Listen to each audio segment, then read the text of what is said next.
Namaku Rian. Aku seorang mahasiswa jurusan teknik di sebuah institut terkenal di Bandung.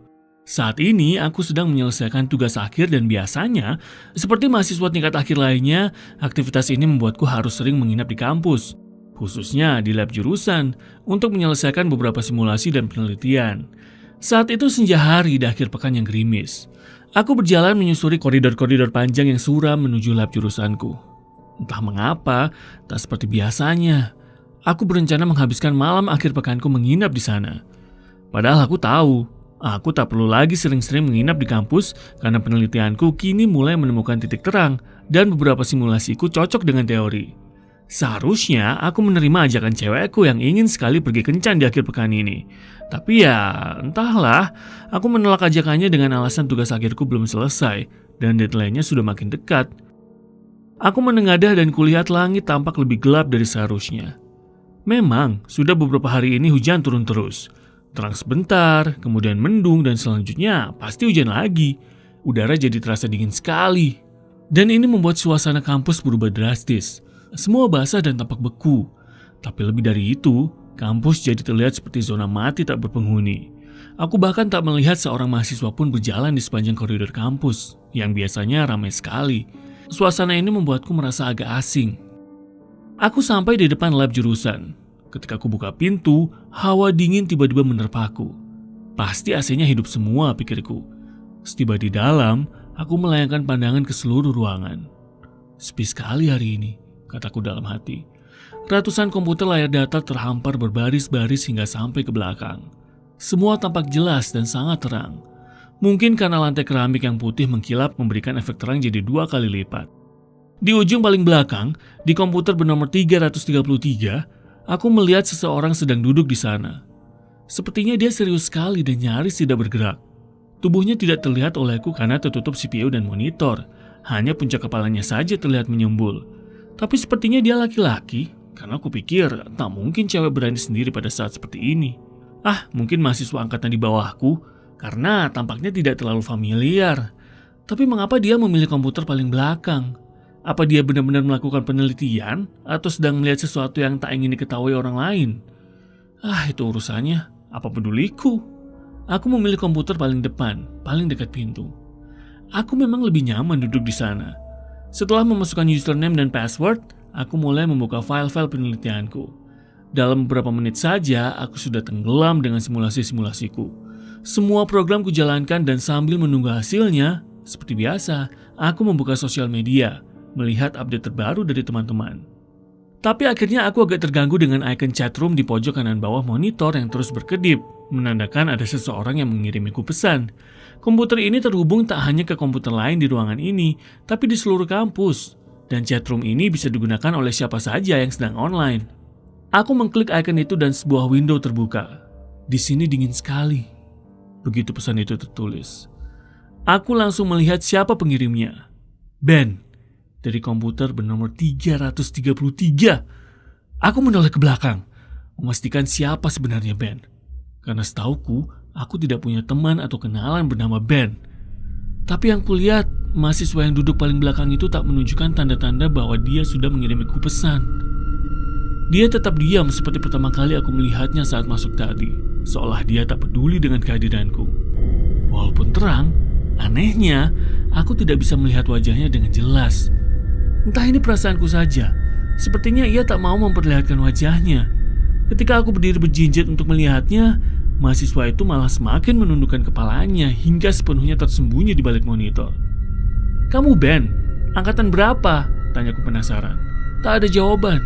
Satu-satunya suara yang kudengar adalah suara dengung lemah yang berasal dari CPU komputer yang sedang hidup. "Halo, bisa dengar aku?" tanyaku lagi. Lama ku tunggu tapi tetap tak ada jawaban. Sudahlah, barangkali dia sedang memakai headset, pikirku.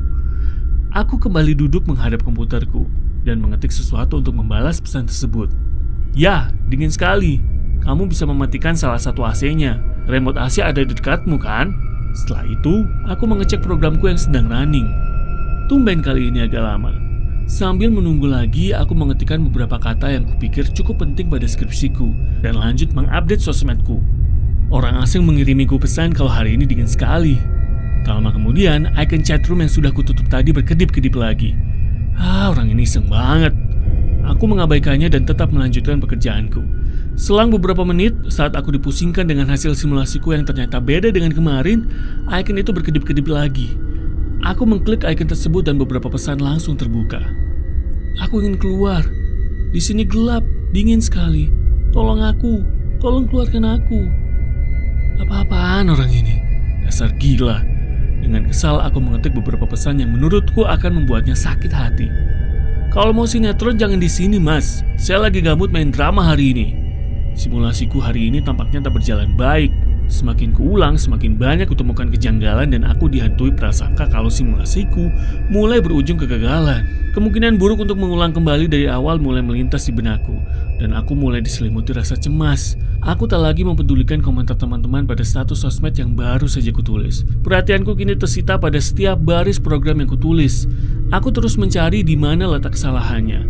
Aku sudah sampai di baris terakhir program, tapi sejauh ini aku belum menemukan apa tepatnya kesalahanku. Ini benar-benar membuatku frustasi. Lebih parahnya, icon chatroom itu berkedip-kedip lagi. Kali ini lebih sering dari sebelumnya.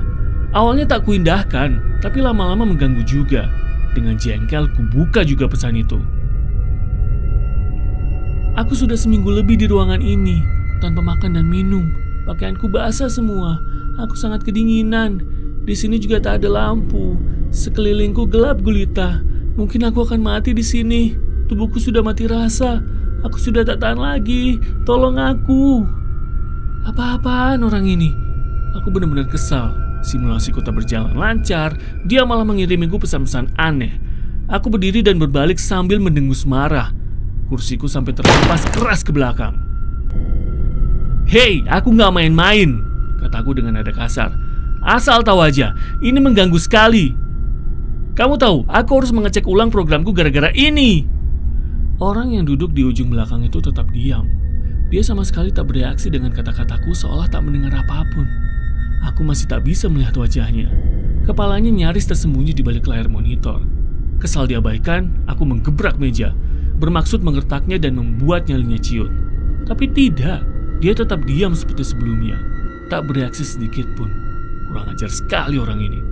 "Sekali lagi kamu kirimi aku pesan, aku bakal datang dan kita bisa buat perhitungan." Aku kembali duduk dalam keadaan marah. Sialan. Aku benar-benar emosi dan tak bisa berkonsentrasi lagi. Siapa sih orang aneh itu? Rasanya aku tidak pernah mengenalnya, dan kurang ajar sekali dia. Berani-beraninya mengirimiku pesan-pesan aneh. Dia kira aku bakal percaya dan ketakutan dengan ceritanya. Aku kembali menghadap layar monitorku dan setengah kecewa, harus mengulang memeriksa programku yang cukup panjang dari awal. Tapi baru saja aku mulai, icon sialan itu berkedip-kedip lagi.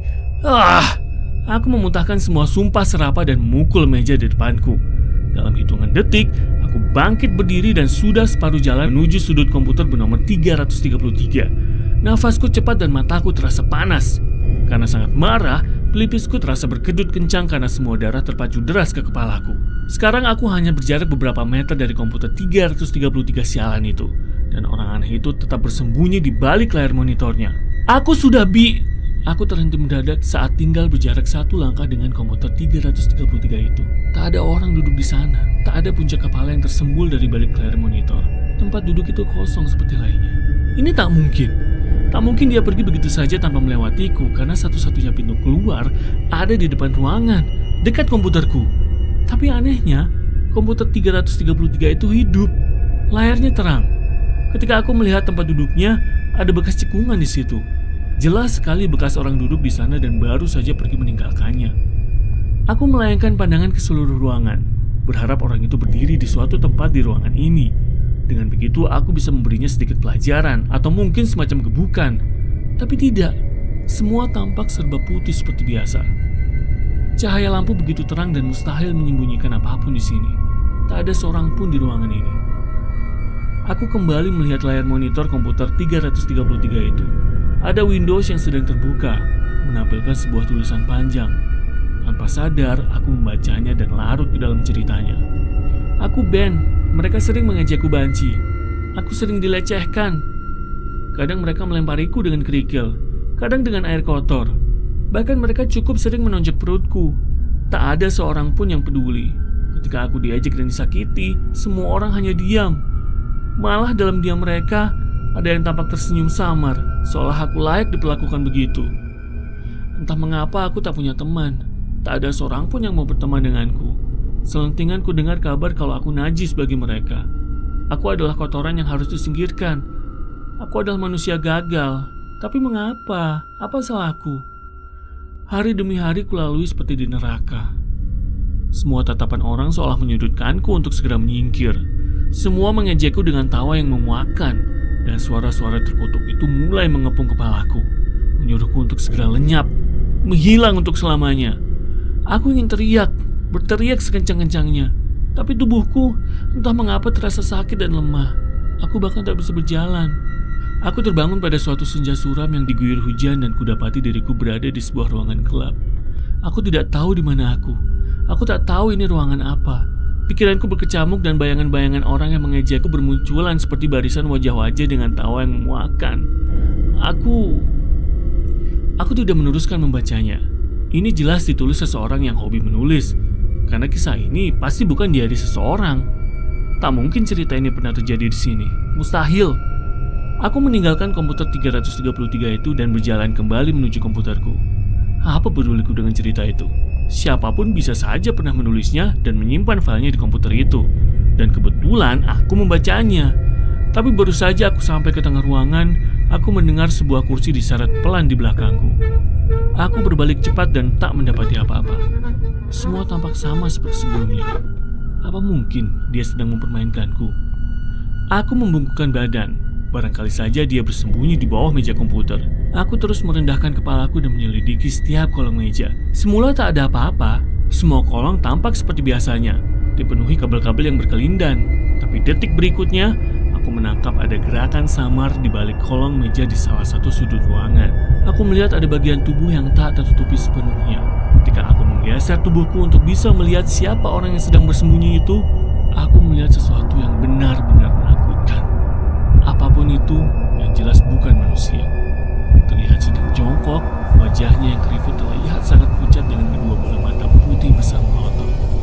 Dan dia menyeringai padaku, memperlihatkan deretan giginya yang kecil-kecil tajam seperti mata gergaji.